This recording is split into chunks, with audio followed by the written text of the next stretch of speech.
Wednesday, October 25th, interviewing Howard Smith.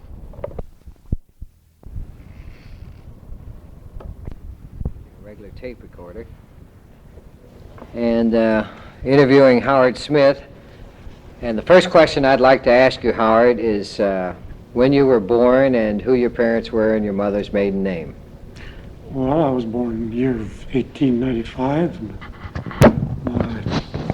in Wabash, Indiana, to Andrew and Emma Smith. My mother's maiden name was Emma Null. Were you born right here in the city? And what was I was born in the city of Wabash. Where were the parents' house located then? At 270 Rose Avenue. Right. What did your dad do, Howard? He was a mason. And worked on some of the big projects around here? Both brick and stone. Yep. Yes, he was. He worked on the. His grandfather or his father built the Presbyterian Church, and he was the contractor on the used to be the old United Hat Works, North Wabash, present Ford meter box plant. Yeah. You grew up here then, and you attended grade school here? Right. Where? At Century School. Yeah. No high school. Who were your teachers back there in Century School? Well, that goes a long way back. I think, as I remember, there was a Miss Colbert, who was my first grade teacher, and Mrs. Denny started out to be my school teacher, my teacher in second grade. Who was the principal of Century School in those days? Hattie Waite. Hattie Waite. Well, I've heard that name so many times on these interviews. Hattie Waite And was... I had Carrie Buffington. See, I think I had her and no, Mrs. Her name was Summerlin at that time, was my fourth grade teacher, who she married Fred Fowler, later on. And Carrie Buffington, who later became Mrs.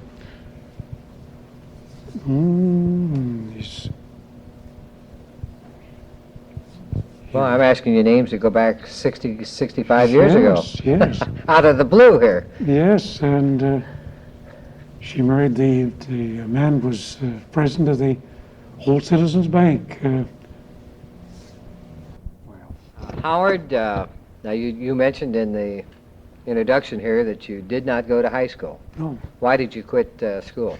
my father was sick, and they had to have a little help. I went to work out at the hat factory, played semi-pro baseball, and used to make pretty good money playing semi-pro baseball. I was a pretty good country baseball player. Now, when you went to work at the hat factory, you would have been 16 years old. 16 years old.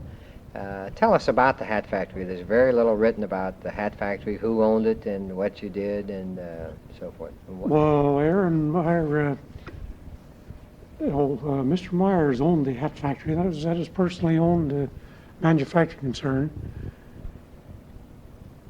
And a fellow by the name of Higson came here from the east to become superintendent. And they made hats. They went all over the world. Saw felt hats, both stiff and the regular soft felt. What was your job at the factory? Well, I started out as lowering off, carrying flanges, and then lowering off, what they call lowering off, and then curled flanges, curled the brims to form the brim. You remember they used to have those old curled brimmed hats. And we made hats for Stetson, hundreds and hundreds of dozens of hats for Stetson. All those big companies he had lined up. Were there many employees at the hat factory? I expect there was around about 400, maybe between 400 and 500. And most of those people were, and at that time, they talk about the colored people, the blacks, not being able to make any money, not working with white people. There was, I expect there was 20 blacks that were tradesmen, hat makers, and they all made wonderful money, and they were all nice people. Were there quite a few hat makers, as I understand, were Jewish also that immigrated? Yes, they were Jewish people, came here as hat makers. Lee Myers, a Swartz, Herman Swartz, who later was a tailor. And Lee Myers, I think, became a plumber. I'm not positive anymore, but I'm quite sure he did, Yeah. How long did you stay at the hat factory? until it closed. What year was that? That was, I think, was 1912. What caused the hat factory to close? Oh, the union just, they were after more money and better, back at that time, and better working conditions and more money, and more of a representation in the plant management, and he just couldn't see it. Yeah. And which you can see because they weren't capable then of running a business. You were working for the hat factory then when they closed? Yes. Yeah. What did they do? Just announce one day that they were going to No, close? they struck plant, put him down for 6 or 8 months. And then he lost his big contracts with Stetson and some of those big companies that he made hats for. Mhm. And then he had a few orders, and they started up again, and then they still had labor trouble, and he just quit. He just quit.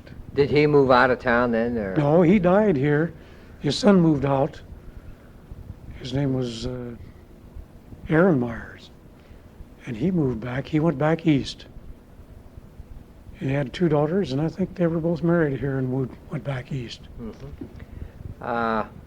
What were working conditions like back in those days? Well, at this hat factory, it was for, as I can remember as a kid, it was wonderful because he was just a good man to work for, Mhm. and he was out more or less like MC Honeywell. Mhm. He would be out in the plant and talk to you, Uh-huh. want to know how things were going and if anything was wrong, and I quit one time because a man named Davis had a grocery store, and he wanted me to go to. He took a liking to me and wanted me to go to work for him, and if I stay with him, he'd give me a part in the business in the grocery. So I asked Mr. Myers for a raise, and told me he couldn't do it. He couldn't give it to me, and I was making 75 cents a day. Mhm. So this grocer offered me $1 a day, and I went to work, and I worked for him for, I don't know, I expect 6, 8 months. Mr. Myers saw me, and I'd see him every once in a while, and he'd go by the store, and he saw me, and he wanted me to come back, because I did lower off more hats than any boy they ever had, and I always kept busy. I never was one to loaf. I liked to do things. And I could keep that all cleaned up, and he had to have 2 boys in to keep it cleaned up after I was gone. So he offered me more money then, and I went back. Uh-huh. And I stayed there until I knew they were going down, and my dad asked me to get out. And Yeah. I wasn't out of there. I went to work at the Big 4. Uh-huh. Doing what at the big? I went to work calling, and then I called until I was old enough to go on the road, and I went to railroading, braking and firing. Was the new station built when you went to work on the Big 4? Yes, the new station was Had built. been built. Had been built at that Yeah. time. Was the little restaurant Yes, that was a big business there. at the restaurant? Yes. Was the reason I'm asking this is because Karl Schwab worked in that restaurant when he was a young man, which had been about 20 years before this time. Yeah. And the restaurant, and then the springs, and then the railroad Mm-hmm. building was there. But when you went to work there, the restaurant was in the building itself. The restaurant, well, it was in a separate building. The depot and then the restaurant, there was a big canopy in between, a runway Yes. to haul our baggage and freight. Yeah. But that is a good restaurant. They always put out good food, and they always had a layover here. Mm-hmm. And that thing was crowded. And then before this, I'll go back before that.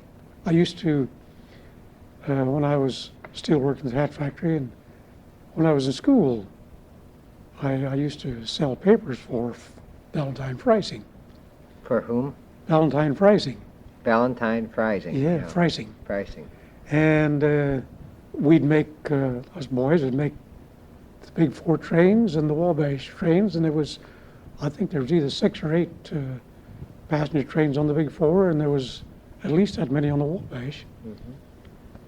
And us kids would get in there and sell where these news butchers, those people wouldn't buy. They'd wait till they get here, and they'd buy from us kids and get a nickel and sometimes a dime for a paper. That was big business. Yes, I bet it was. Yes, indeed. Well, you went from the hat factory to the big 4, and how old would you have been by the time this came along? And How old? but by the time you got on the railroad itself, rather than just a call boy. 18. 18. 18, Yeah. yes. I called there until I get on the road. Yes. And then what happened? Continue with your career. Well, I got disgusted at the railroading, and I here, and I went up to the Erie, and I went to breaking up there, and I quit there and come back here, and I went to work at the cabinet, the Wabash Cabinet Company, and worked there for a short time, and then there was a button factory started up here. Where was the, first of all, let's go back, where was the cabinet factory located? The old Wabash Cabinet Company down on Karl and Cass Street. And the building still stands It today? still stands. It's a warehouse there today. Okay. Now, how about the button factory? Where was it? That was down where the Miser machine shop is at the present time. That'd be on South Wabash South Street. Wabash Right on. Street. And 100 yards north of the river. Yes, a couple hundred yards on the west side of the street. And they used to, they had quite a crew of men there. They expect there was 25 button cutters.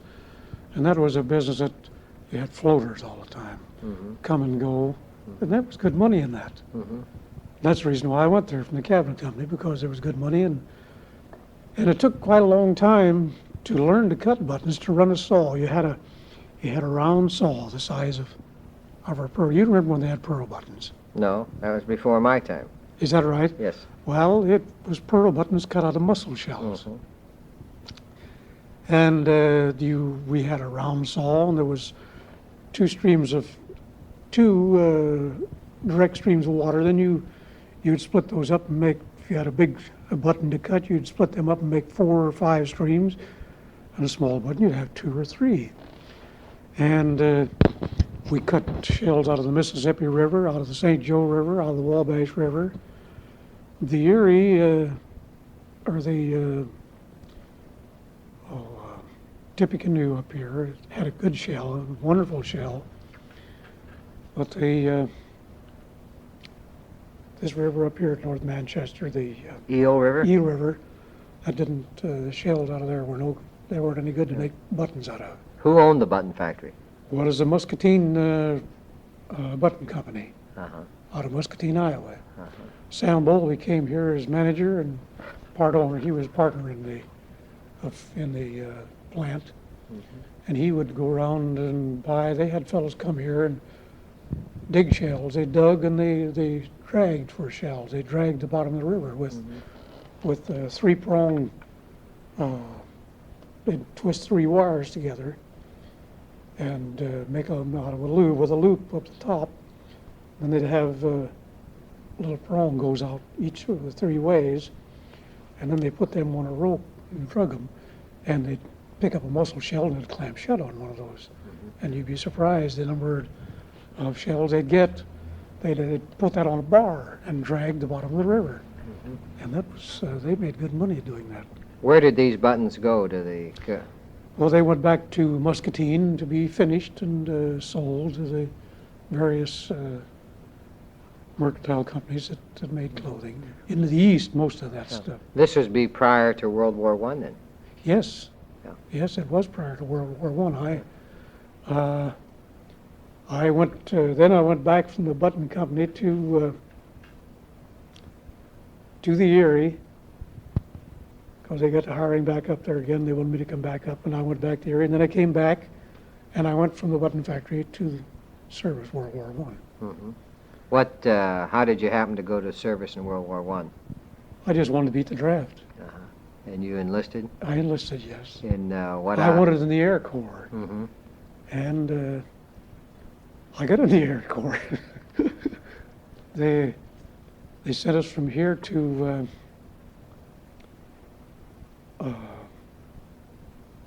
Portland, Oregon, and then over to across to Camp in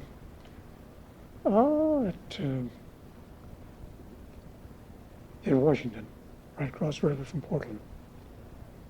Oh, what's the name of that camp? I know that as well as spent about 6 months there. Uh-huh. And that's right across the river from Portland. And we were supposed to be sent out to the various airfields. Well, they decided then that they had their quota full in around these aircraft or airfields, so they sent us up on into the woods, and we had to cut timber to make for the airplanes for the propellers. See, the propellers are all made out of spruce. Mm-hmm. Well, that was an excuse to get us fellas up there, and then they started making ship material using spruce for ship material. Uh-huh. So I spent about I think I had about 6 or 8 months in the woods. Of course, Did anyone else from Wabash with you? yes, there was Herman Valentine, Arnold Houston, and Floyd Smelty. A fellow by the name of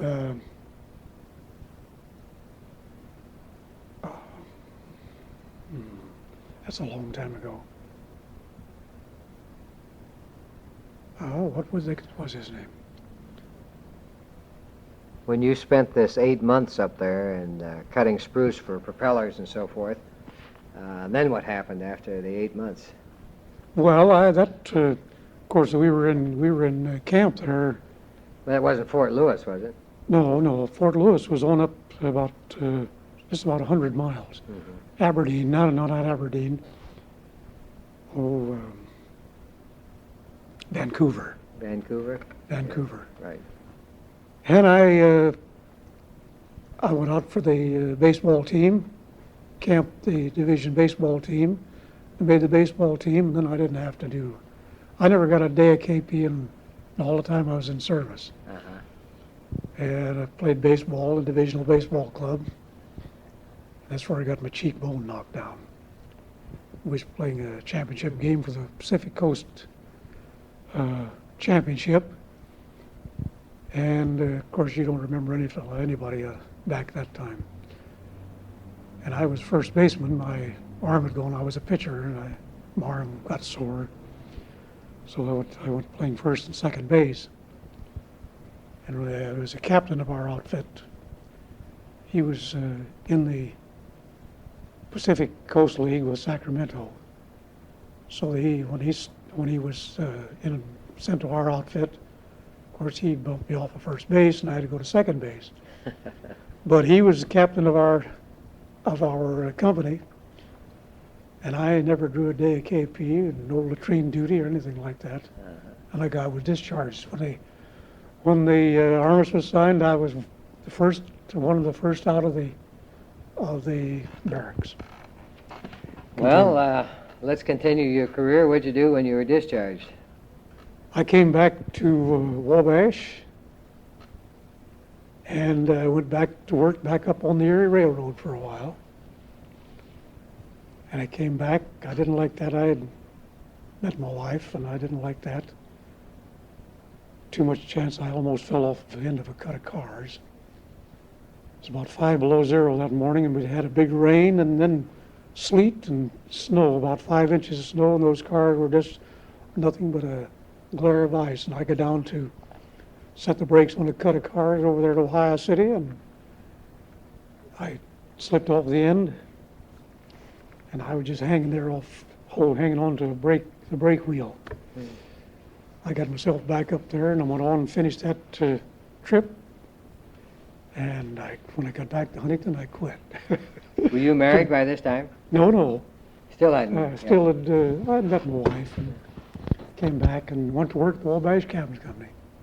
Were you still playing baseball? Oh yes, I continued playing baseball, and I played I played football with the WAA until 1912 to 1918, Okay. till 1917. That's through the 17 season before I went into World War I. How about the old WAA? What year would you have started with them? 1912. 1912. Now, who Right. was on the old team in 19... At that time, let's see. Well, Lawrence Logan, I think the last year he was on was 19. I don't think he was on the club when I went with him up here. That's when we were in the old building up here on the hill, on Huntington, and Maine. they're on the hillside, and they had, I think that's who does own that now? It's a warehouse now, I think. Is it? Yes. Well, that was the old WAA there. Now, this was football. That was football. Yeah. Who? Mr. Logan, and who else?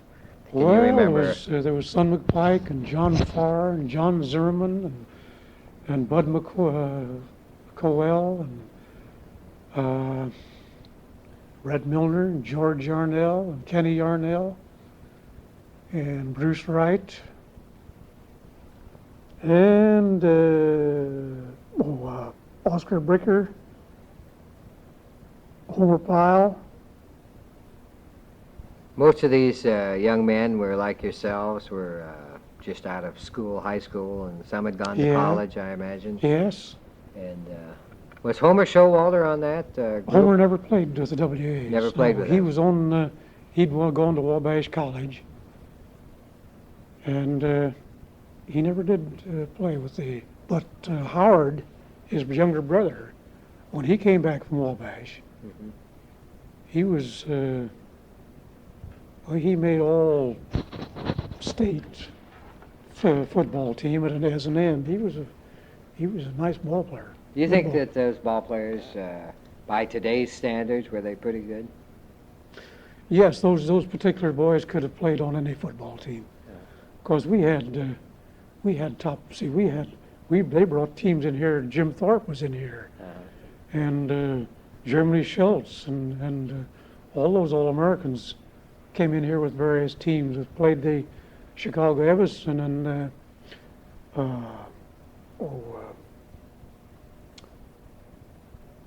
then we played the Notre Dame Hall teams that come down here, and they used some of their regular boys. Uh-huh. Dutch Bergman played here, an All-American, and that is 1917, 16 and 17 when they turned pro. Mhm. They turned pro in 13, I believe. Maybe it was 12, 13. What was the equipment like in those days? Well, just rather scant. But it was good. We didn't. A lot of us didn't wear head guards, and a lot of fellows wore nose guards and shin guards. And I never wore a shin guard.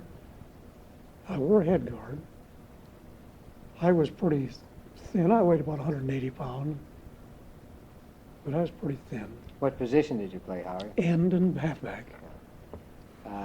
Were the formations much different than what we're accustomed No, to today? the formations of that time was the tandem was like we had a tandem was you saw Notre Dame and Texas used this same, they called it an I formation.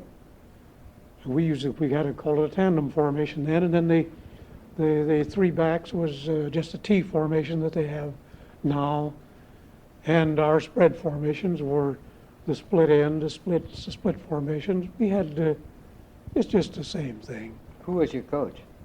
Red Milner. Red Milner? He never played a day of college football. He's the best football player I ever saw. Yeah. Did you get paid for that? Yes. How much? If we played, we got $5 or whatever they took. Red Milner was paid about $100 a game. Where did they play? Down at the old Carroll Street Park. And we'd have 3 and 4, 5,000 people. All you get in that park. That was no stands in those days, were there? Yeah, there was a Were there grandstand for grandstands? baseball. Yeah. And that would be full, and then the sidelines were all full.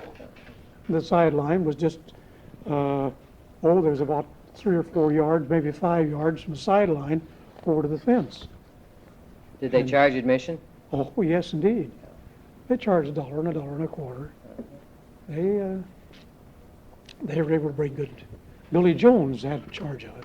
Then we played the Friars and the Columbus Panhandle unit out of Columbus, Ohio, and there was a Massland team came in here, and a Chicago Evanston Ball Club. They were out of Evanston. They were what they called a millionaire club. They just had a big club up there, and those boys were all college graduates.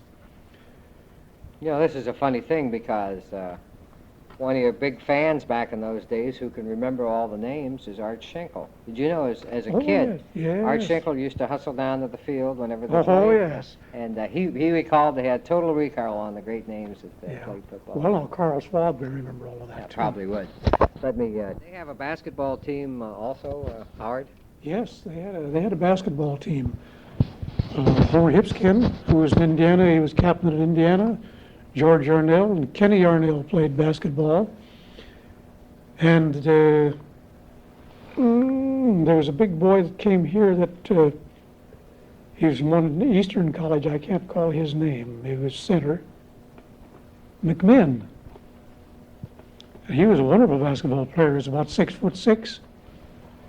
So we did have big boys at that time. Did you ever play against Stretch Murphy, who was the big player at... No, I was through playing. I was officiating when he was playing basketball. Yeah. I caught him over there as an official. Well, let's jump back to your job career, and we left you off when you'd gone to the Erie and quit when you got over to Ohio City and almost killed yourself on a icy day on the Erie Railroad. Then what did you do? You quit and then you came back? I came back here and went to work at the Cabinet Company. That was the second time at the The Cabinet. Wabash Cabinet Company. Right. And I had, in the meantime, gotten married. And then I tried to get a job at Honeywell's. What was your wife's maiden name, Howard? Lena Lewis, And how did you meet her? through a friend from with a girl at La Fountain. Sort of a blind date? Yes, it was a blind date. And what, That time, there was a lot of that, yeah. What year did you get married then? 20. 1920. All right, you're married and now you're going to look for a job at Honeywell, is that right? That's right. Yeah, and tell me about that experience. Well, they weren't hiring right at the time, but I went over there, so I took a job and went to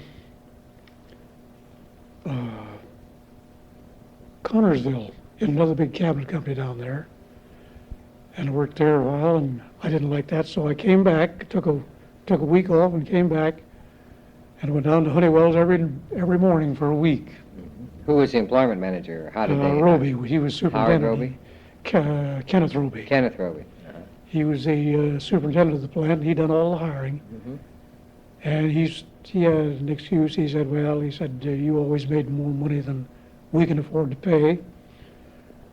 Because down at the button factory, I made $25 and $27 a week at that time. That was big money. That was bigger money than I made, as big a money as I made at the railroad. And so in the meantime, I'd gotten a telegram back from Connorsville. One told me to come back. I'd either have to come back or lose my job.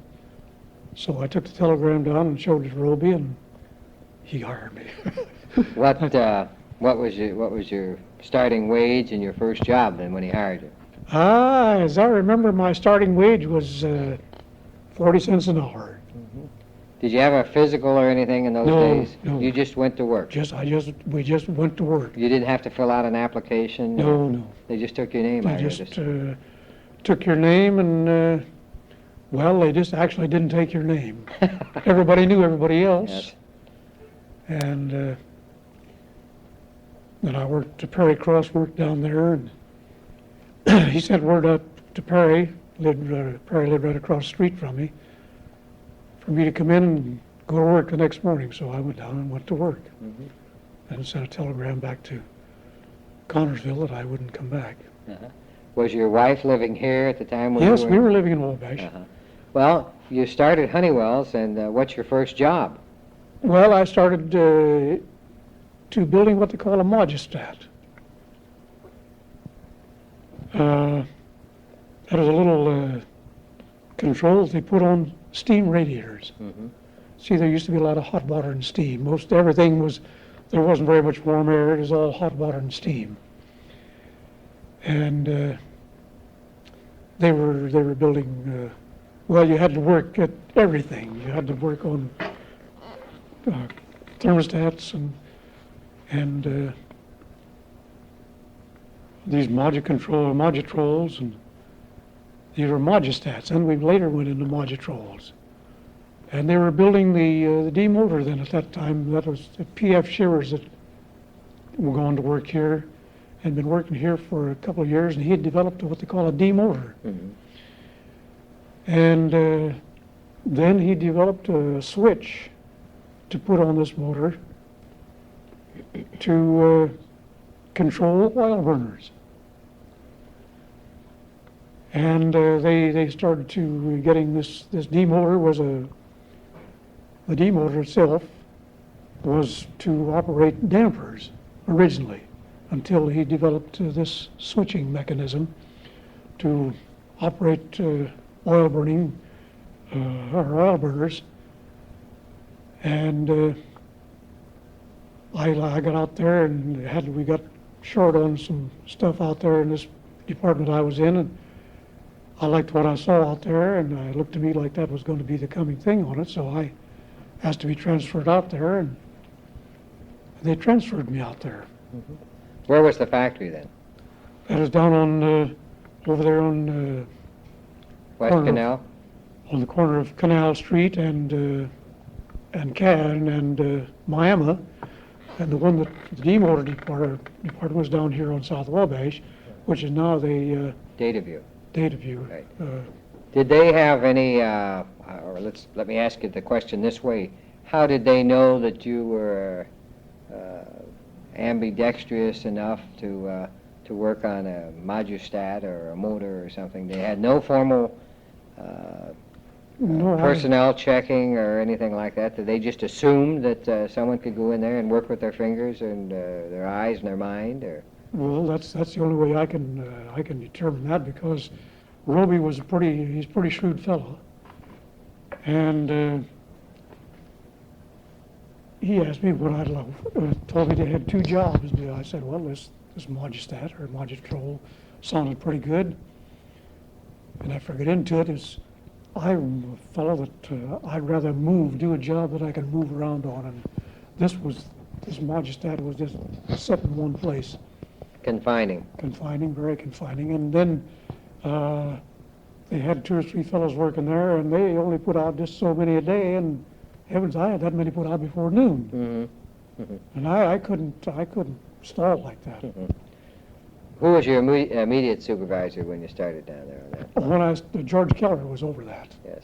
And then Jim Weiss, our present mayor, he was in charge of this particular department, this modustat department. He had about 2 or 3 people in there. Mm-hmm. So you transferred down to the other plant then, working? No, I transferred over to the motor department. To the motor department. And then they kept me on the motors, the D motors, for a while, and then they started an odd voltage, what they called an odd voltage in DC department. And they used to have 25 cycle, 30 cycle, 40 cycle. Well, they still have it in some places. Canada has quite a lot of the odd cycles. Then the 60 cycle was the coming thing, but they started this department of 25 and 30 and direct current.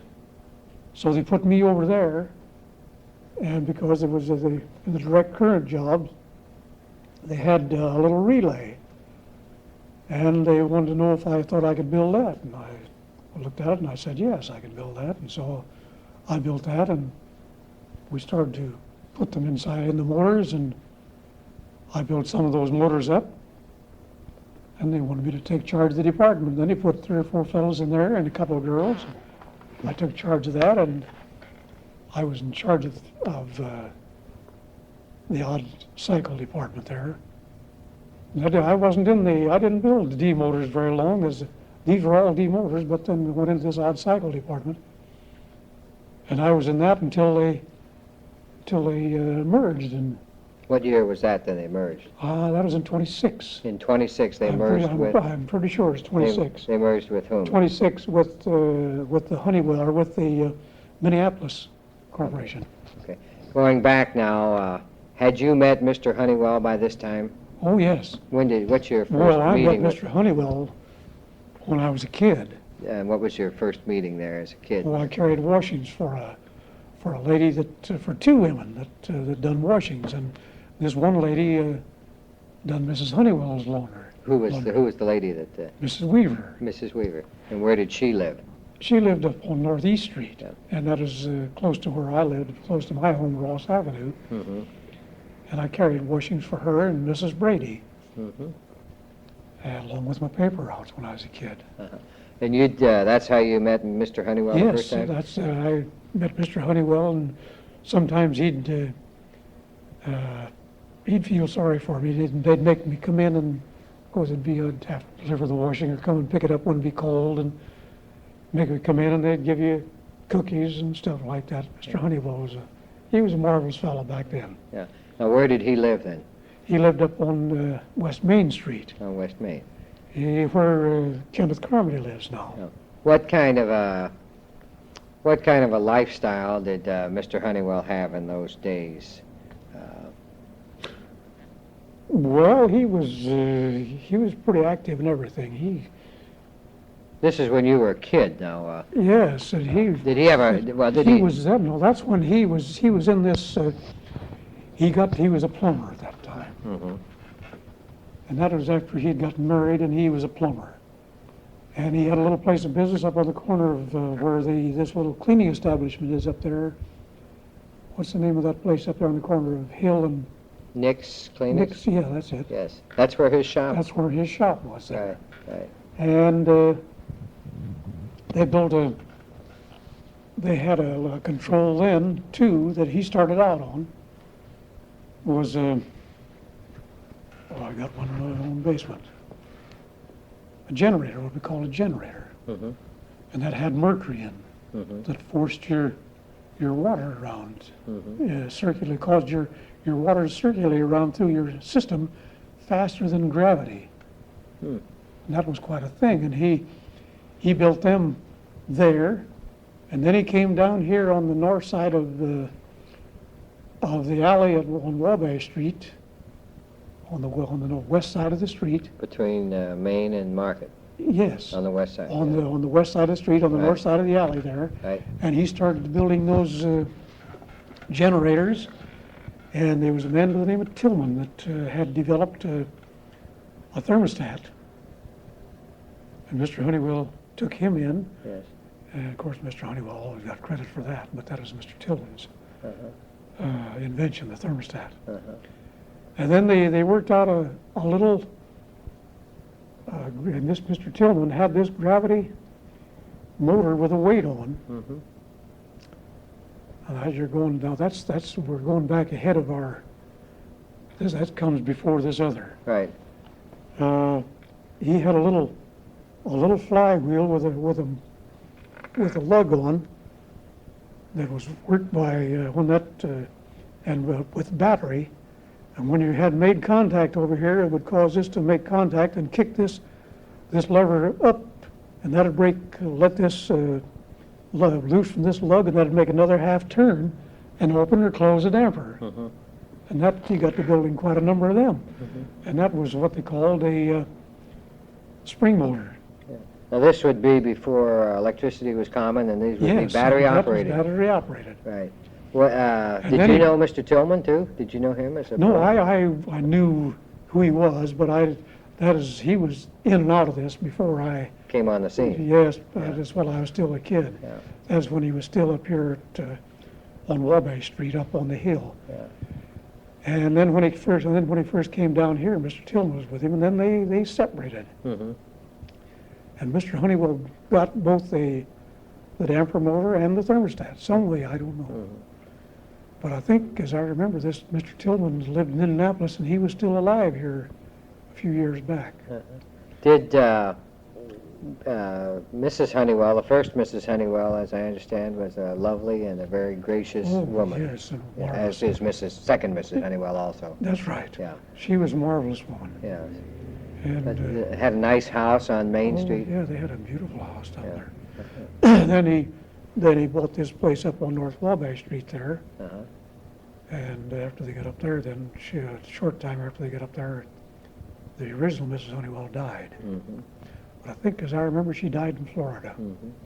Did Mr. Honeywell now in the factory now, and these are the early days before the merger, was he there constantly going through the factory? And Oh, indeed. You'd see him every day that he was in, but he was out selling this stuff. Uh-huh. He went out selling it, and he would go, after he got Mr. Shivers here, and they developed this D motor, and particularly after they developed the rotary switch type motor for oil burners. He got out and went east and got this big oil burner. He got the No Coal was a big, and York was another big oil burning company, and the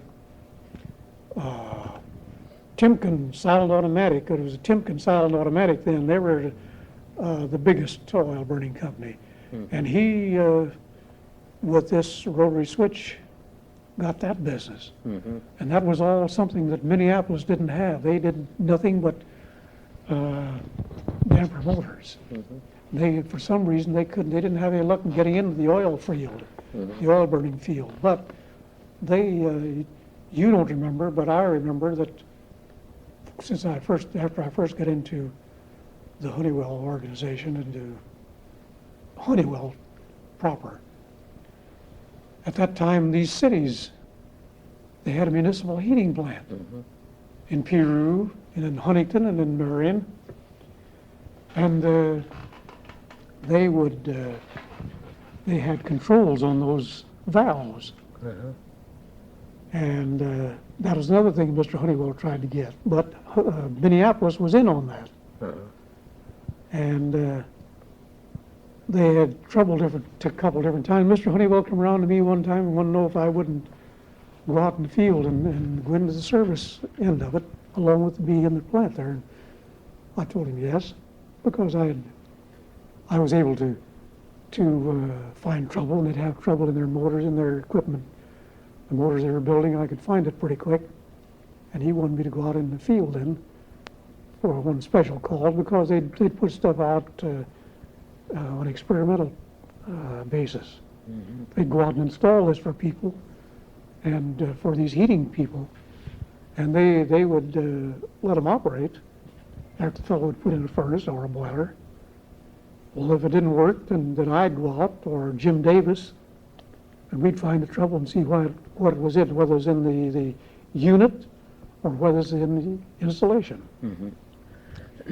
Most of the time it was in the installation. What do you remember about the merger?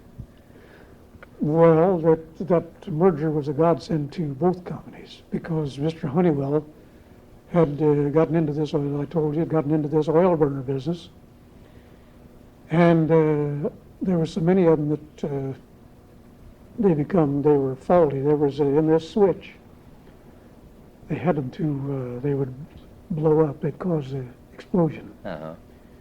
And he would, no, that's this kind of man Mr. Honeywell was. He'd send the whole shipment. He'd have them send them back here, and they'd rebuild them, rework it. And then they'd send it back. Well, Mr. Honeywell had to go out and sell stock in order to cover that. And he took three fellows in. He took in Don,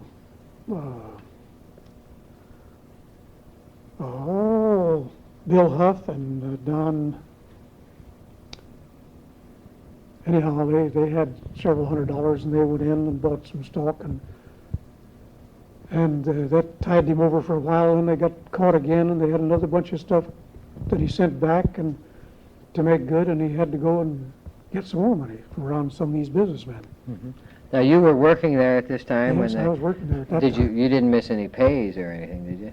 No, but we had some awful lean times. Did you? Yeah. No. And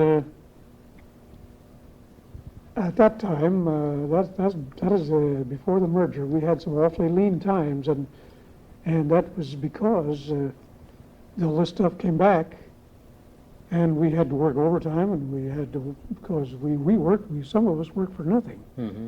because just to have a job. Mm-hmm. And Mr. Honeywell promised to carry us, so he carried us, and he told us that he'd made it right. Well, we had no chance of getting another job, so we stayed there and helped him. And he finally got to a place where, well, Minneapolis got in the same condition he was in, because they couldn't sell the oil burner business, and he had sold the oil burner business, and he had to make too much of it good. Mm-hmm. But that's because he was the kind of a man he was, and making him good, why, the thing that put him in the position he was in. Mm-hmm. So the two of them kept going back and forth until finally they agreed to merge. Mm-hmm. And that, from there on, it really went to town. The demotor business got big, and they went into another phase of these valves that was a motorized modulating valve that worked on a radiator, and that got them in trouble. And we had to go out and service them and exchange them out in the field. And I and Jim Davis, Albert Weibel would go out in the field and be out in there sometime. Who decided to put a research and development, or did they decide to do anything like that? Oh, yeah, they were in that the time Mr. Shivers came here. That was his business to research and develop this. And then they, before they left down here, they got Mr. Magner into the lab. Yeah. They expanded the research department into a laboratory. They got Mr. Magner in, and he worked on these controls and picked some of the bugs out and run them on test before these. See, before they'd just go out and we'd build them up and test them on the lines, and they'd go out and be put in, installed. I made several trips to Mr. Honeywell's friends, this Barris down here that owned the hotel at Peru, and two doctors up in Huntington, and this Lindley over here at let's see, Lindley, there was three big men over here at Marion that we put controls in their homes and kept them going to give somebody something to go and see. And I took care of those for a number of years. Were they all successful? All the installations successful? Not all of them, no. Yeah. We had to go back and rework them and put new equipment back in, replace equipment that was in there, and put new in. And this man Shivers, he was a wizard. There's no doubt about that. Then he finally went on to Minneapolis, didn't he? That's right. Yeah. Yes. Well, after the merger, then things got better. And did you notice any difference in the working conditions or the control of the company, or? Well, yes. After the merger, they moved this whole demotor department out of here, and They moved it where? moved it to Minneapolis. Yes. And then from Minneapolis, it went to. Then they took in this big control company there at Philadelphia. They were moved from there down to Philadelphia, and we had then Mr. Shivers had to redevelop new stuff, put new stuff out, new stuff in the field, and he wasn't too fortunate this time, and we were down to about 15 or 20 men. We moved over here after the merger. They transferred this stuff up to Minneapolis. We went from this plant down here over into the Canal Street plant. And they cut the Canal Street plant to just a minimum, the machine shop and just a couple tool makers, and I think there was 3 tool makers. And then those of us that were assembling this stuff and getting it ready to go out in the field, we had to do the assembly and go back into the machine shop and help to machine it, machine our own stuff. And about that time, let's see, Doc Leland came into it in about 1926 too. What was his job? Well, he came in here into the shipping department, and then he was a pretty good boy, and then he was made foreman and supervisor, and he got to be a general foreman, and he's a pretty smart boy. Well, after the merger, then what? That was after the merger. After the merger. And then what did you do? What was your progress in the company? Well, that, just like I said, then that was cut down to Mr. Leland, Mullendor, and myself, and Jim Davis, and that was before Jim Ebbinghaus or any of those fellows. That was Schinkel had been over here at this plant here with us, but they had been laid off. Yes, he got laid off in 1930, he said. Yes. 26 to 30. They were laid off there, and we only worked half-time down there for, probably 6 months. And then well, this shouldn't go on in there. We had those of us that were working, they had a little organization we organized because we were still working, making a little money, and we could live. But we decided that we'd help the fellows that were in most distress. And we organized a little group, and Jim Davis's father was manager of Cothey Wells and Bowers over there. So we'd get $10 or $15 between us. We'd buy food at wholesale price. Mr. Honeywell found it out. So he went in and he'd match dollar for dollar what we got. And we fed a lot of people here and kept a lot of people from going hungry. This would have been in the early 30s when the Yes, Depression was yes, at its during the Depression. Depths, I would say. And we were all lucky, so we felt so lucky that we were still working that we helped the boys Phil Magner worked through the Depression, though, didn't he? Yes. Yeah, he worked straight on Yes, through. he was working through the Depression. Yeah. Did Mr. Honeywell, at Christmas time, were any of you old employees singled out for a turkey or a $10 bill or something? Well, we got there for a couple of years, we got turkeys, but then, of course, now, Mr. Honeywell, they after the merger, until before the merger, there was never anything at all. Maybe Mr. Shivers or maybe Roby or some of those fellows. But none of us out in the plant got any Christmas at all. Yeah. You didn't have a paid vacation in those days? No. Did you ever take a vacation? Not until after we got a paid vacation. You had no... that is up in the 40s before that ever happened. Sick leave? What happened if a Nothing. person got sick? You took your sick time off and without pay. What happened if you got hurt on the job? Well, they had workman's compensation, and you'd be compensated through the state. Yeah, but But that was a pretty tough proposition. You had to prove it, yeah. and there weren't very many people that ever got any money from it. Yeah. Would you consider the safety standards of those days comparable to today's with what we know?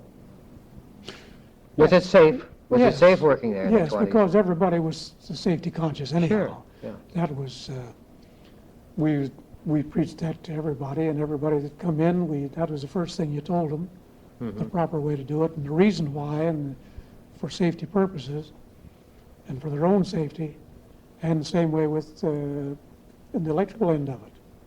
People worked and had to test these motors. They were all instructed on that. Anything humorous ever happened during these years? You were a young man, and Oh yes, there were a lot of things that happened, but I don't. Of course, we organized our group that had been there for quite a while. We'd go out and have our parties, and there's big things happen at those parties. But where would you meet in those days for your party? Oh, just first one place and then another. They'd have the Legion had a shack out here on Eel River, and Oh, various places like that. Yeah. That we'd go out there and we'd have big feeds out there, and then Were these all stag affairs? yes, oh Yeah. yes. No women? No women at all Yeah, then. yeah. The only women that were in the plant were in the office. Yeah. Then after the merger and during the time of World War I, or World War II, when that first started, and this business began picking up, then they started getting girls, women in the plant. Yeah. And those original women are most of them retired now. Yes, I'll bet they are. Yes. Yeah. Well, now we go from these lean years, and then how did your career progress? Well, and then of course, organized labor began to come in and pop in there, and during World War II, this beginning of World War II, then you begin to be Carnegie Public Library, Oral History Program, interviewing Howard Smith, Part 2, Wednesday, November 15th, 1972. Howard, we're going to talk now. Was there much difference between the hourly pay of the employees as against the salaried employees, to your knowledge? to my knowledge, no, there wasn't. Was there any cross-training done between the hourly employees and the salaried employees? Not in too many cases, no. I think on the second tape that was no good, we talked about the time that you got involved in the damper production or something, and subsequently lost your supervisor's job. Do you want to refresh my memory on that story? Well, it wasn't damper, it was a circulator. And what was the story? Mr. Shivers had designed a small relay, and it was just a mousetrap, and that's what we called it. Uh-huh. And there was work had to be done, and they at that time our what we call our kick presses, it was just almost impossible to get a consistent punch. Mm-hmm. So one time we'd hit something and drive it hard, mash it out too much that you would break it and lose where contact was only low voltage. You would sometimes cause you to lose those contacts. And we had a lot of trouble with that in that respect, and I got together with the foreman, the general foreman and the superintendent, and we decided between us to do this by hand. And there was some difficulty came up out in the field that they claimed it was, these were jobs that had been done by hand. And I wouldn't stand with that at all. That is, I mean, I stood up for the hand job. It wasn't quite as fast, but there wasn't too much difference. As a result, well, Mr. Shivers and I had a parting of the ways. It caused some difficulty out in the field, but it wasn't too much. It's just because I went against his wishes. Now you were salaried at that time? No. You were still on hourly? Still on hourly. But you were on a supervisory? I was supervisor. Department supervisor? Foreman, I was department foreman. Yeah. And what did they do to you? What? I just was put back on the bench and told to go to work. Yeah. What year was that? Before World War II? No, that is before World War II. Yeah. That was in the late 30s, 36 or 37, I don't remember. Yeah. Was Mr. Shivers easy to work with, or was he? No, definitely not. Yeah. He was hard to please. His idea and opinion was, it just couldn't be, you couldn't judge that at all. Mm-hmm. And he was the plant manager at the time? He was general manager and designing engineer of everything. Where did he stay here, or did he go on someplace else? Well, they pulled him out of here and took him to Minneapolis. And then they retired him from Minneapolis, and he went into designing on his own. Yeah. Is he still living? No. No, he died. No, he's been dead some time. Yeah. We never, we were still good friends as far as that was concerned. There was never any ill feeling, I don't think, between he and I, that it didn't amount to too much, or there was a little friction there. Mm-hmm. Do you think that if at this time, do you think had there been a union, do you think that this type of situation would have come up or not? Yes, I do. Yeah, I do, because there have been grievances, and you'd have had a chance to air your side of it. Yeah. Which with Shivers, you just didn't have any side. Yeah. His was the only side. Yeah. It was His opinion, he was a very opinionated man. Uh-huh. And his opinion was the last word. Yeah. I ask you another question here. I've always heard that if you weren't in years at Honeywell's, that if you weren't a member of the Masonic Lodge or something, that your prospects of getting any place were rather slim. Did you ever I don't believe that was true. Yeah. No, however, I never did belong to the Masonic Lodge. Uh-huh. But that didn't have anything to do with my trouble, or didn't have anything to do with, as a general foreman. No, I'd say definitely not. Yeah.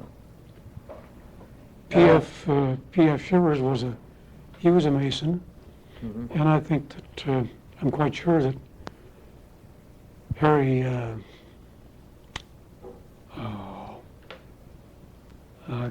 been so long that I can't call that name. He was a Mason, Uh-huh. but too many of the people were not. Yeah. So it didn't really make any difference. No, it didn't. Yeah. Do you remember the fire in the Talbot building? Oh, yes. What were the particular? Well, the fire in the Talbot building, that wasn't in Honeywell. That was, yes, it was too. It says fire in Talbot building, and the coal dock, as well as evacuating through the windows at Ford plant when water rose rapidly. That must have been during a flood. Yeah. But you do remember the fire. Oh, yes. What are the? I don't remember the particulars about that fire, because it happened pretty late in the evening. Yeah. Just about quitting time. Yeah. So you everybody just took off and didn't make much difference. You know, it didn't make too much difference. Yeah. Did they have a pretty large service department back in the early days? Yes. Well, there was a reason for that too, because MC, Mr. Honeywell, anything that we put out that went bad, it was brought back, and he repaired it if it was within the guarantee period. Yeah. It is repaired free of charge, Uh-huh. and that isn't done today. That's one of the things that put him in bad shape.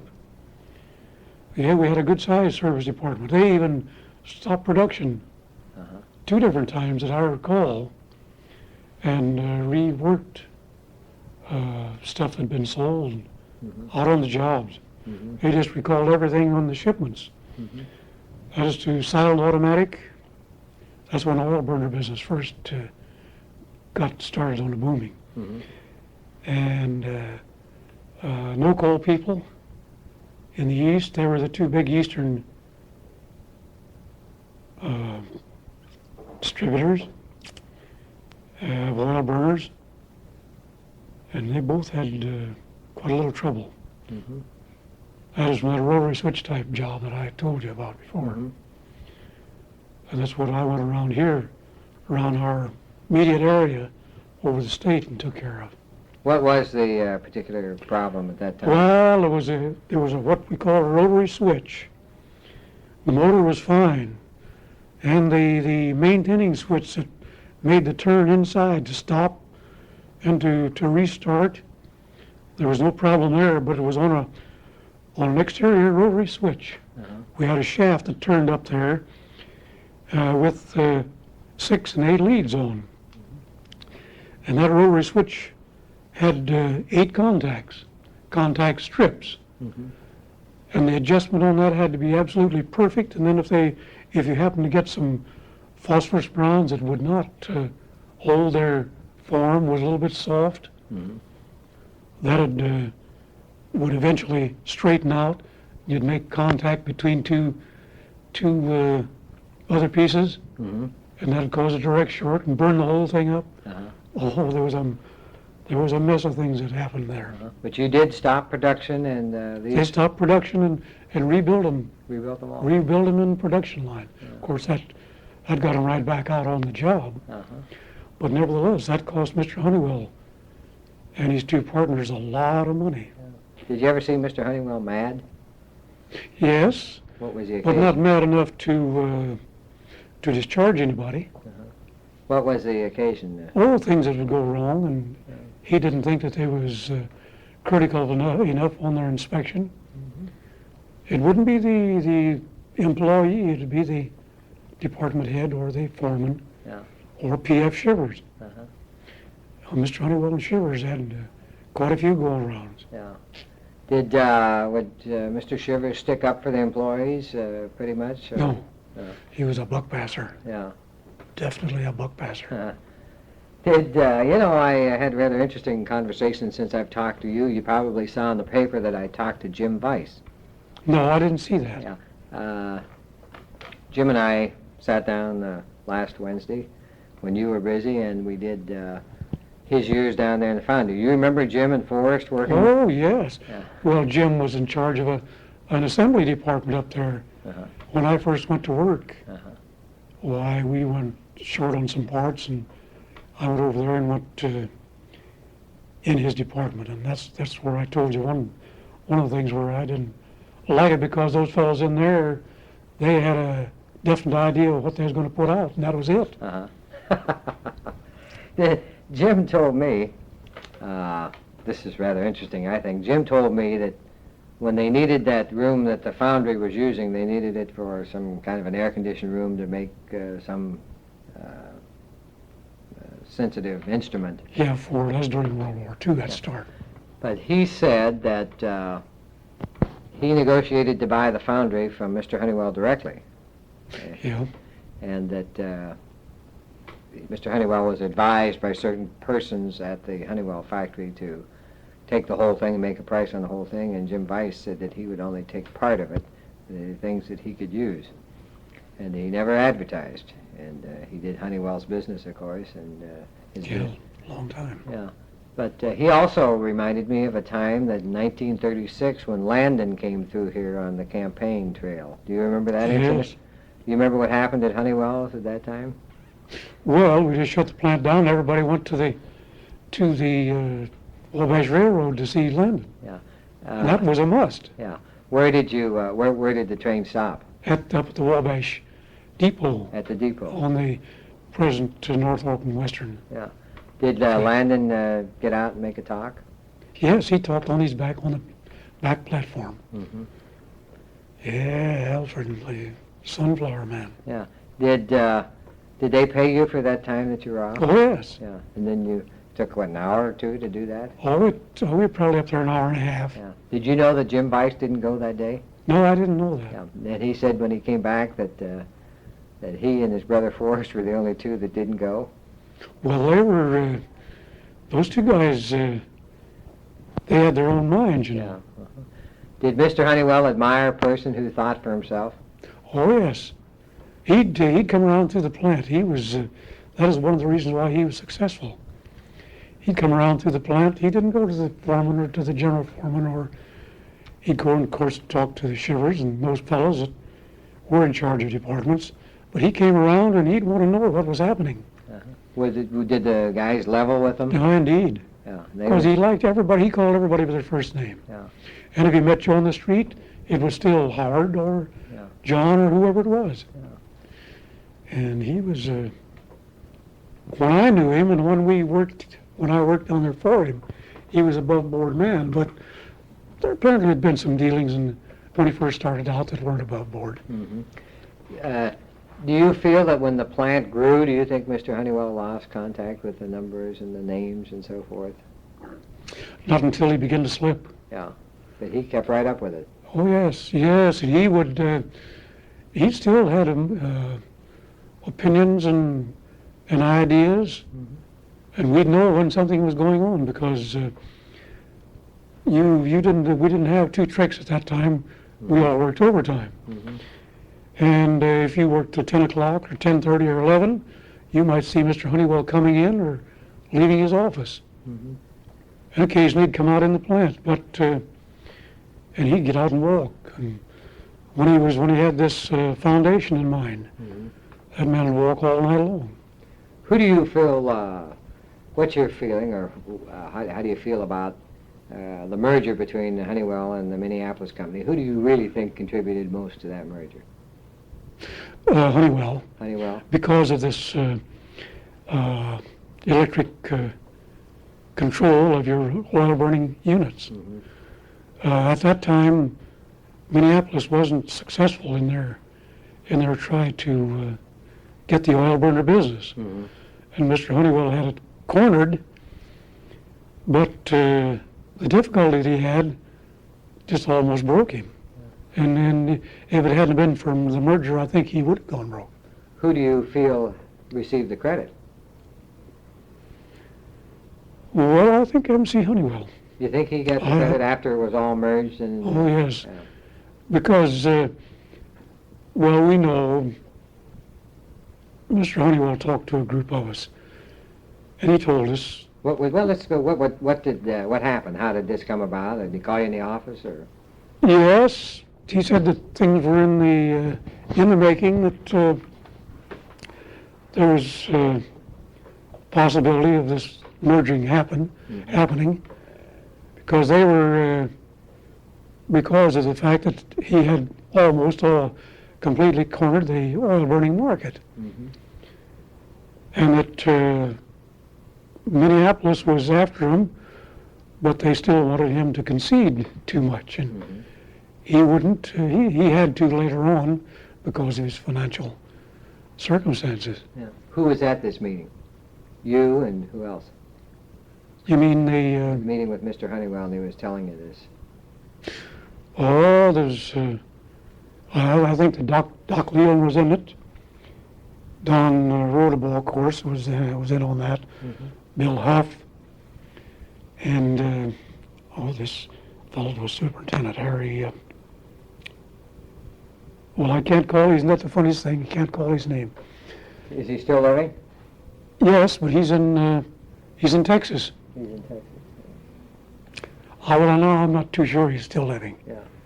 Did what was Mickey McDaniel's contribution to the organization over the years? Well, Mickey, for the most part, after they got started, and I don't remember what he did do before they started working on this demotor. Mhm. But from the time that they went down to this plant down here, he was put in the purchasing department. Uh-huh. And he did that until his retirement. He was the purchasing agent, Mhm. almost exclusively. Yeah. They did kind of move him a little bit after they went out there to the other plant. Did you remember when they moved to the other plant? Oh, yeah. Were you there? Were you No, when they you were moved, working? I just retired. Had there been any rumblings that they were going to move? Or Well, we knew they were going to move. was there anything unusual about that, or any way they were handling it? Yes, because Mr. Honeywell, the building that he had in mind, and that is one of the things that he would walk and think about and come back in and make plans, draw out some layouts of it. He had bought a bunch of steel. He bought the land down there where the plant is now. Mhm. He bought a bunch of steel, and that would just have been a palace. Mhm. And Minneapolis wouldn't have any part of it. And they finally bought some of the steel from him, and maybe all of it. And that was the beginning of the end of Mr. Honeywell. Yeah. That is when he was chairman of the board yet, when he started out on that.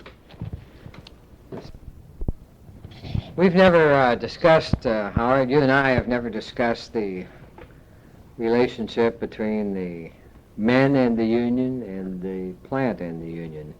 To your earliest memory, what is the first rumblings of some kind of a union being formed?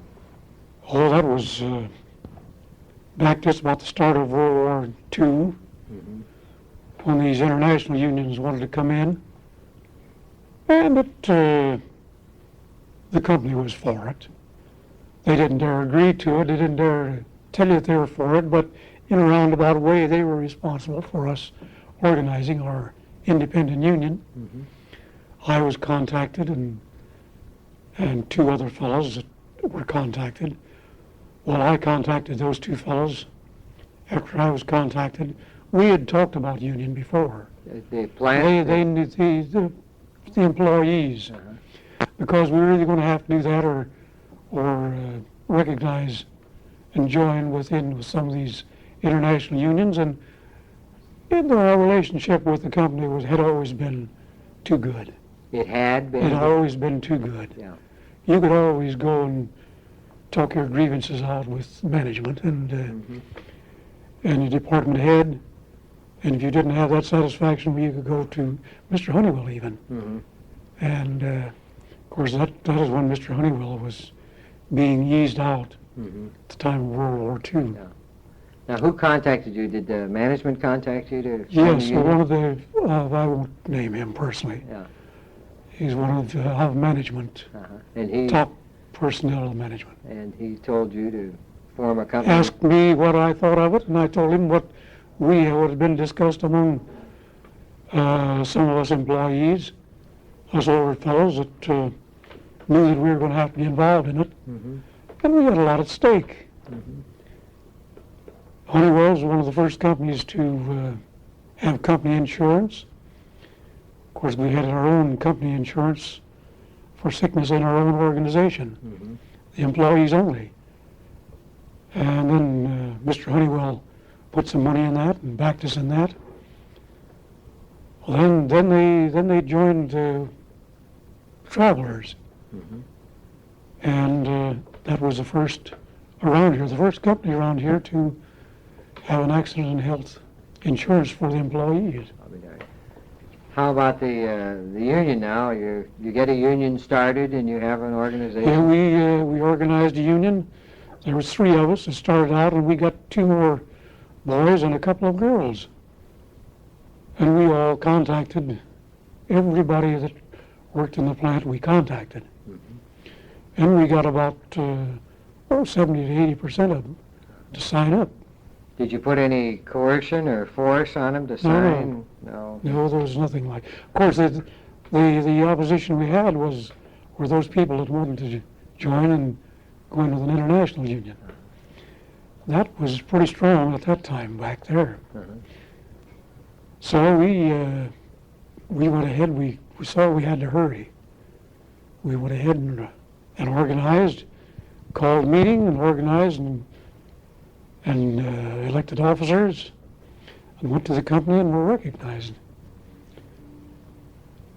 And then we still had a lot of trouble with those international unions. Mhm. That was this dissident group then that Yeah, that's right. They kept after you? They kept after it all. We had our independent union for about 5 years, I think, maybe 6. And then these people they always had trouble. They were always, we call them dog hearing. And they're the people that always give you the problems. And they kept after them, and then they'd always have trouble and go to their foreman, and they'd come to the union head, and there was just a problem all the time. And then finally they went to the National Labor Relations Board and said they weren't being cooperated with here through the union and management. But we always had a wonderful relationship with management. That is when Mose was manager. Mhm. And Mose leaned over backwards. At that time they come in with our superimposed insurance, the company did. And we went over into Blue Cross Blue Shield. Company paid that expense. And that was all without, we didn't have to ask for that. Mhm. Do you think that the company union was a good thing? Definitely. Yeah. However, we weren't able to get the money that they got after we went joined the International Union. And I joined them. You joined the International? Yes, I joined this when they changed over. When they finally got enough, they began hiring so many of these people from Tennessee and Kentucky and West Virginia. And those people, as soon as they got a job, they'd go to work for nothing. But as soon as they got a job, they began to belly aching, and they had grievances, and they wanted to make as much money as the people who've been there for 20 years. And that's where we had our trouble. Do you think this inward movement of people from other areas has really caused that much of a trouble in the factories? And Yes, I do. Well, it's true. You take the black people. They didn't have any jobs in the South, but they came to all the cities, Detroit, South Bend, Chicago. They just they go up there and they'd go to work. They couldn't do anything, but they had to hire them. And that is when these unions first, they were the ones that promoted that thing. And they didn't get a job. They went on welfare. They got welfare laws through, and they couldn't do anything. And those people that came here from the South, these Kentucky and West Virginians, they weren't able to do anything. You had to spend too much time with them. It cost the company to hire those people. Did many of them stay? Oh yes, there's a lot of good families around here now that came from down there. They're good families. There was a lot of good people came down there, but then, like by the same token, there was a lot of the riffraff. You know, someone told me the other day that we're going to get on to your athletic career now, which another part we missed before was, someone told me you used to make baseball bats. Maybe you still do. No, I didn't. You didn't make baseball bats? No. Who was that around here? Well, someone attributed the baseball bats to you, said that you made the baseball bats. No. Well, it must have been somebody who did a lot of woodworking. Yes. I can't remember. But we weren't able to get the good bats here that we could buy the Louisville Sluggers. They were a wonderful bat. They still are. How about the old WAA? Did you play for them? I played the last year that they had a football team and a basketball team. That is 1912. And who was the first of all, who was the manager or the coach? Well, Harry Hutchins was the manager. Harry Hutchins and Harry Gray was he was assistant manager, both football, and I think he was manager of the basketball team. But that was the last year that they were active, and they went from 1898 until 1912 without a defeat. You played football for him? Yes, What position? 1912. What position? End and halfback. Yeah. Because that's when forward passing was first. It wasn't the first years of it, but I was baseball and played baseball and basketball, and I could catch a forward pass and handle it in nice shape. I was awfully slow, but I still could catch forward passes. Who was on the team in 1912 that you remember? Well, it was George and Kenny Yarnell and Red Milner, John Farr, and Bud Cowell, and Pyle, a fellow named Pyle, and Oscar Bricker, and a fellow here from the name of Hodges. Was a show welder on the team then? No, there was no show welder on the team until after 1912. Then Howard came when they turned professional. He graduated out of Wabash Wabash College, and he played several games. Now you say you played with them the last year they played? Last year, 1912. As amateurs? As amateurs, but then we played with a whole group, turned over and played professional ball for Billy Jones. And what name did you go under then? The Wabash Athletic. Still went under WAA? That's right. Yeah, WAAs, but we were professionals, and that was, then we didn't have a Thanksgiving Day game. That was the big game for the WAA, Thanksgiving, under their auspices. So Billy Jones then put on a Thanksgiving Day game. Who did you play then? I don't remember whether it was a Chicago team or the Fort Wayne Friars. I just don't recall. How long did you continue to play then after? Until 1917. You played 5 more years? Yes, with till World War One. I went in World War One. Well, let's see, 1917, I don't believe we didn't have a team because too many fellows were going to service, being called in. How many games would you play in the average season? Well, once a week and sometimes twice a week. And how much did they pay you? Well, if you got in the game after you turned professional, if you got in the game, it was all the way from $5 to $20. Did you play against some good players in those? Oh, yes, indeed. Germany Schultz, the All-American, and Deacon Jones, and Edwards of Indiana, and Did Red Grange ever play here? no, that was before Red's That time. was before his time. That was before Red's time. Was it Rockney or any of those? Rockney, we played against Rockney and Doré at Fort Wayne and here. Mm-hmm. They played with Fort Wayne Friars. Uh-huh. And Rockney, while he was coaching at Notre Dame, that is when he was still coaching up there. He would come down here in the summertime, and he and Red Milliner, he'd be for 3 or 4 days, maybe a week. He'd spend this time talking with Red. At that time, Red was fire chief, and he was with the American Express. But he got a lot of his football ideas and plays from the WAAs, and their thoughts and our plays were hatched over and reworked, and everything going off the original T. Everything was T formation. This was when Rockney was playing football, wasn't it? Not when he was coaching. Yeah, he was playing at Fort Wayne. Yeah. But when he was coaching, yes. That's was when he came coaching down also, here, yeah. and he and Red Milliner would be together for a week at a time. Yeah. And Did you say you worked out of a T formation, basically? yeah, that was one T formation. That was about all. Of course, we'd have our splits off the T formation, our wide formations off of it. And I gave our plays to our cantonment team out in Washington. During World War used I? it Yeah.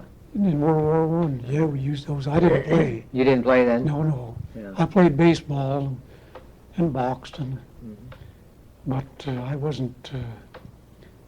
I was there during the fall when they were starting to organize.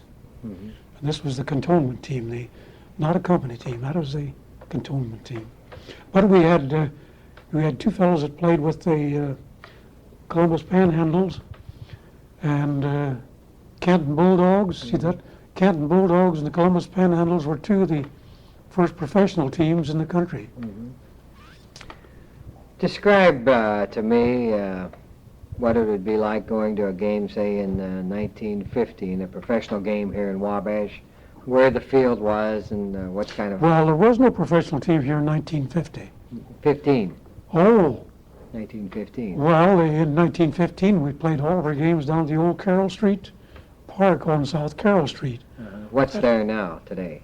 Nothing, it's all been torn down, and they're dumping leaves in there now. City owns it.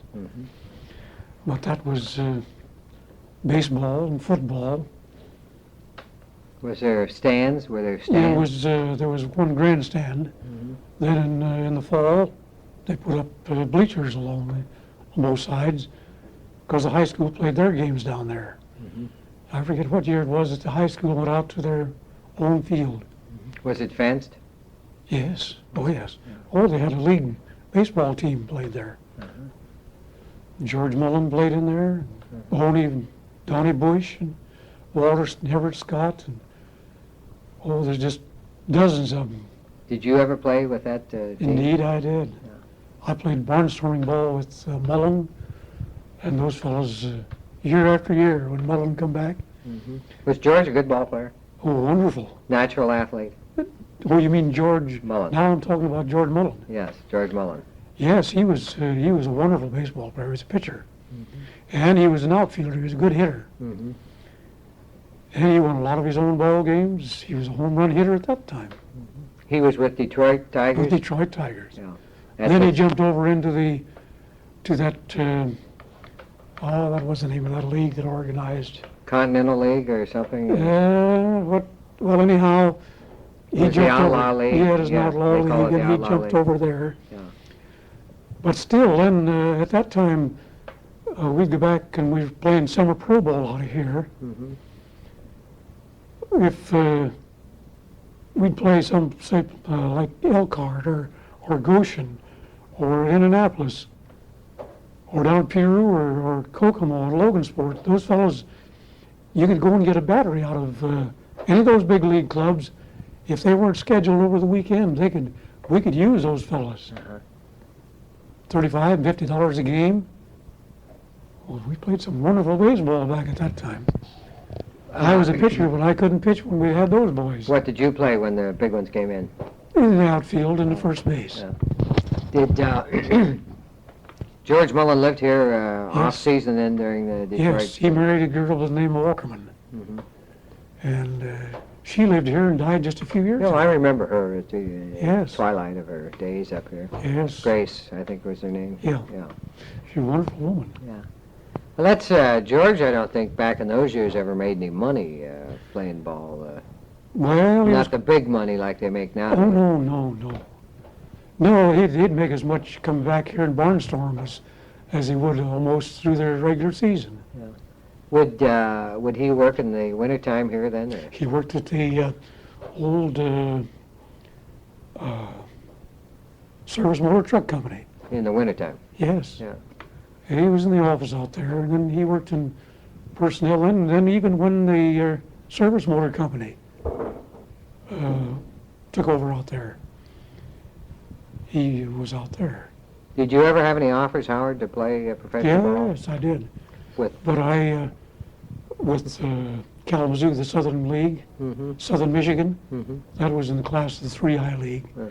Fort Wayne is in the 3I. But that winter that I was going, see, we, in our barnstorming club here, there's three of those fellows out of Kalamazoo, of the Southern Michigan League. Mm-hmm. And Charlie Lindsay is the one that got him to sign me up. I was a pitcher. Mm-hmm.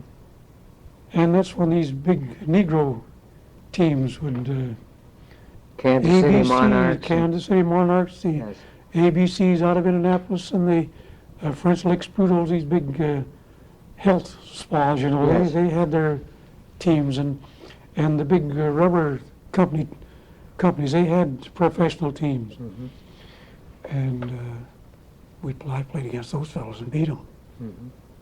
As a pitcher and a kid, I was only a kid, and that's what's the matter. Yeah. Too young, I couldn't. I shouldn't have worked as often as much as I did. Yeah. Then Mullen would come back here, and we'd work out together up there in the wintertime in the old WA gymnasium. Uh-huh. And he never told me how to take care of my arm. But I was strong. I was a big, strong kid, and finally got sore, and I never did get well. Did he know how to take care of his arm? He did. Yeah. He took care of his. Yeah.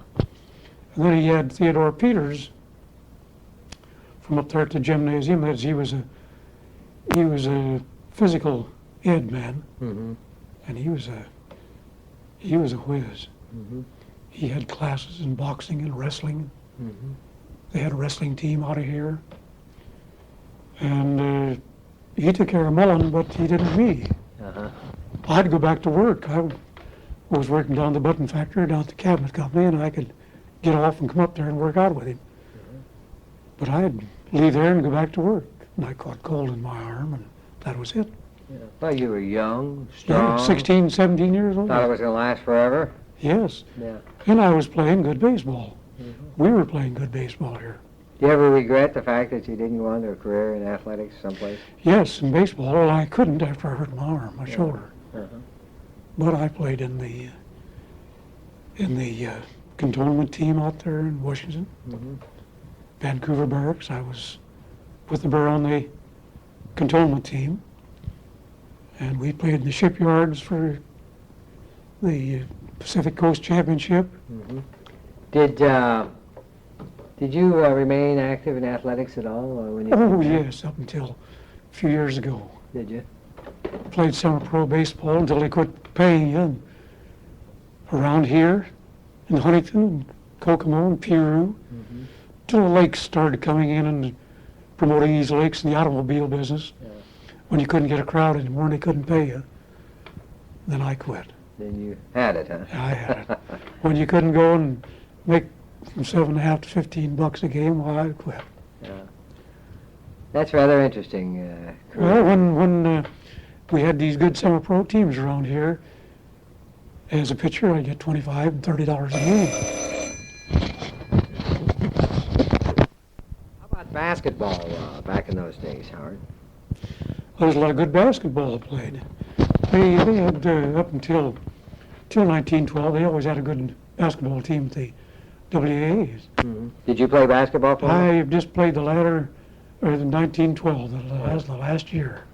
Would you have been pretty good size for a basketball player back I was at that time. at those days? But it was pretty hard for me to break in with Homer Hipskin and those fellows playing. Kenny Yarnell, and Kenny was older, and they were out of school and back here playing. Do you think those would have been as good today in today's standard? These men are better or held A their natural own? athlete's always good. Yeah, they would have held their own. Then. That's right. Yeah.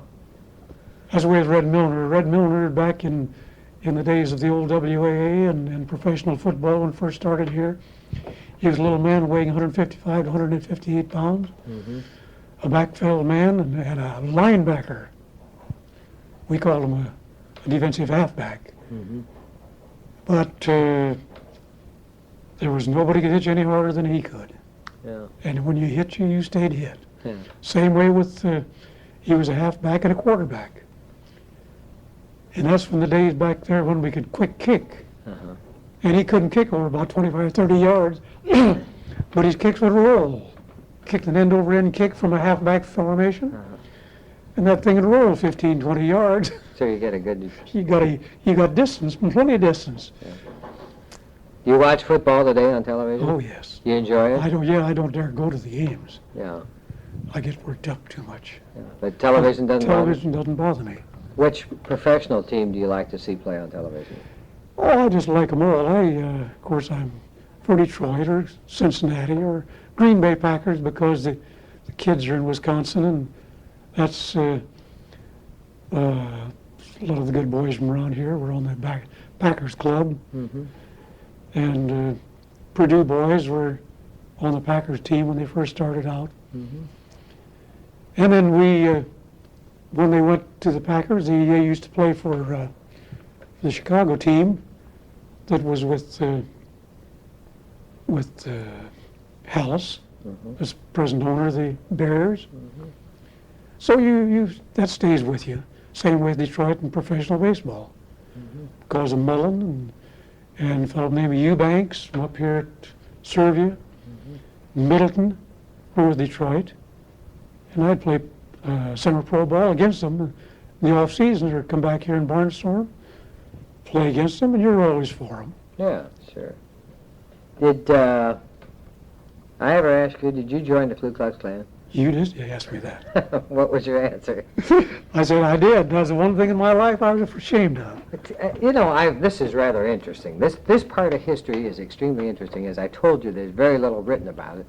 And I've been interviewing all these people. And I think you're not on the fore part of the tape? No, that was on the second part. Everybody joined it, but no one went to more than one meeting. Was there any reason for that, do you think? Because of the things that went on, the attitude of the fellows who were at the head of it. You didn't get that before you joined. They come out, fellows like this minister does, and I knew him, and he was a wonderful fellow. Here in town? Yes. Yeah. And some professional men that are dead and gone, and everybody thinks well of them yet. I won't name their names. but I think everybody would tell you about the same thing. And then you go to one of their regular meetings, and you got a different slant on the thing. Uh-huh. I didn't want any part of it. Did you have to buy a costume? I didn't. You didn't? I didn't. Yeah. For the first, for the initiation, well, they gave you one, but then you were supposed to buy one. Yeah. Do you feel that really did these people that were joining, did they really know what they were doing? No, they didn't. You don't think they No, did? I'm just like myself. Yeah. After you really and truly found out what it was about, Mhm. there were a few of them that did. Yeah. These bigger staffs here, they did. Mhm. But then they made a fortune at it. Yeah. Well, we all have to have some line of work. But anybody that was a man at all, Yeah. you didn't want any part of that. Yeah. I'm going to do Augie Rump tonight. Are you? Yeah. Did you work with Augie? Yeah. Yeah. Worked with Augie down at Honeywell's, and he was in the machine shop, and I wasn't. Only in there when I was in the experimental department, we'd go down in there and have to build make our own parts Mm-hmm. until we'd be able to get somebody on them to build them for us. Mm-hmm. But Augie's a wonderful boy. Yeah. What do you, how old are you now, Howard? I asked you the first time. 77. 77. As you look back, what do you think spending your whole lifetime at Honeywell practically? Well, after I was about 25 years of age, I went to work at Honeywell. But I had other things on my mind before I went to Honeywell's. Yeah.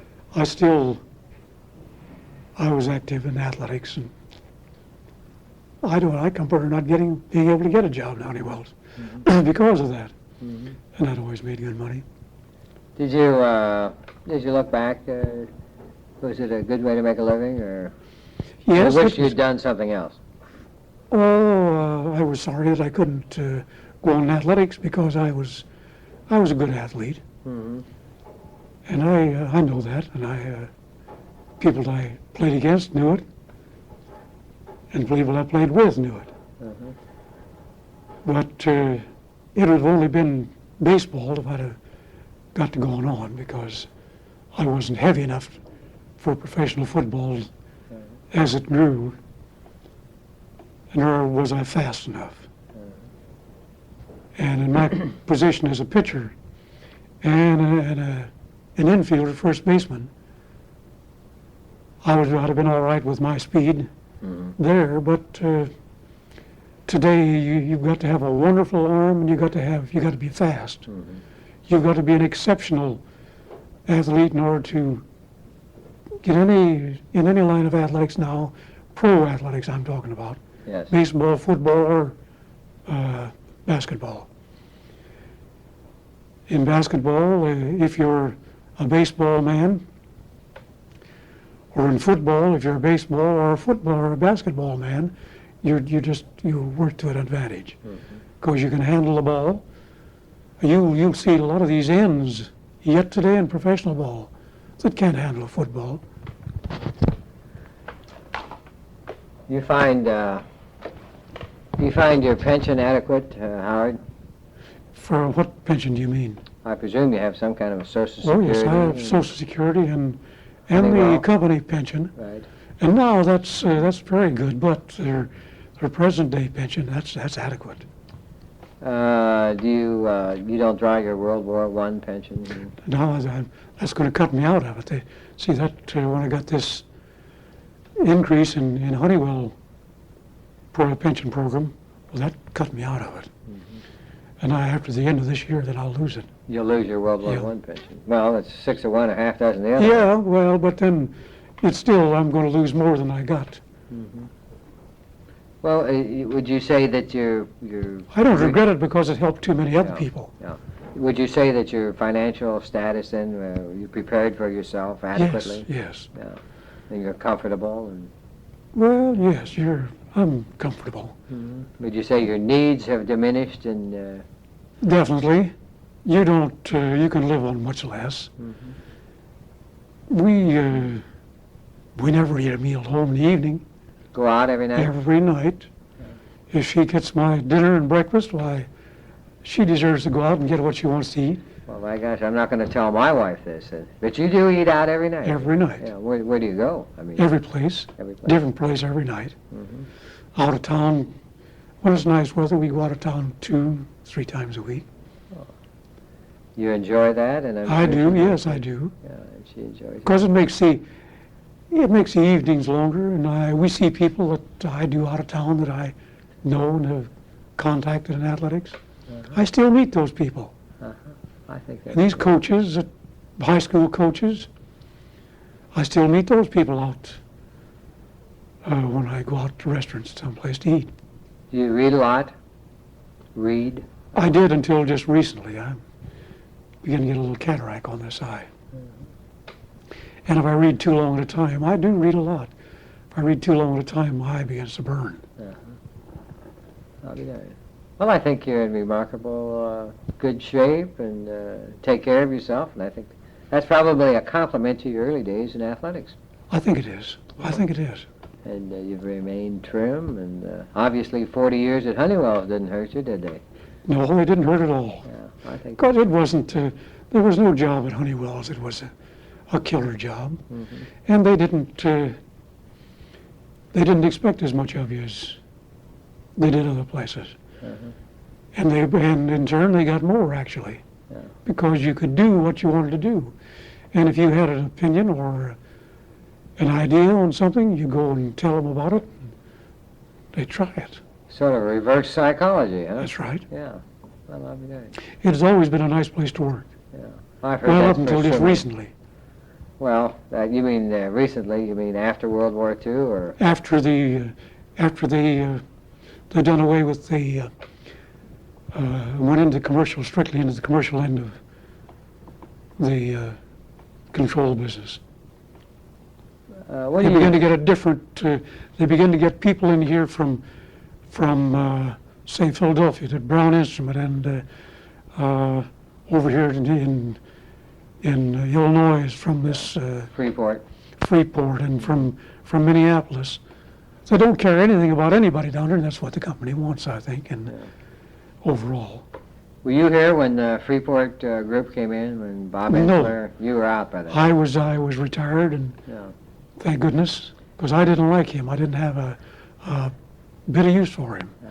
I formed my opinion of him the first time I heard him open his mouth. Well, you were already out. Retired. Yeah. But Jim Davis was just going to retire, and they had a farewell party for him, the straight time people, and that's when Ensler he'd just gotten taken over down here, been here about a week, and he's had a big mouth. Yeah. Of course, I think that that's what got him in trouble. I don't think he's around anymore at all. I don't know. When he left here, I don't know. He what went happened. to He went back to Freeport. Freeport, and then they transferred him to Minneapolis. And No, I don't have the slightest idea what he did. I think he's clear out of it now. Do you look forward to these quarter-century club meetings? Yes, I do. Do you think all the men do? Yes, I'm quite sure of that. Oh, there are a few that don't attend, but you get to visit with fellows that were down there, and the women. I'm going to be there this year Fine, good Yeah. for you. because we've been doing this taping and Oh, I everything know. else, and Will McLaughlin has asked me to come down and be an opportunity to meet more of the people and some of the others that Fine. we're going to tape. He seems like a nice fellow. Yes, I've had many fine compliments on his abilities and so forth. Have you met him? I met him, yeah, but never stood and talked with him any length of time. Just at these Quarter past century. quarter-century banquets. Well, I can't think of anything else, Howard, unless you'd like to add anything. You ever remember Mr. Honeywell getting into a funny situation? Into what? Funny situation? No. No, I don't. I see where Mickey McDaniels has been in the hospital. Have you heard? Yes, and Mickey's in pretty bad shape, I guess. Oh, is he? They didn't think that it was very serious when they first took him. But talking to his son last night out at the Wabash Country restaurant Kitchen? out here west of town. What you say? This is interviewed by George Dingleday.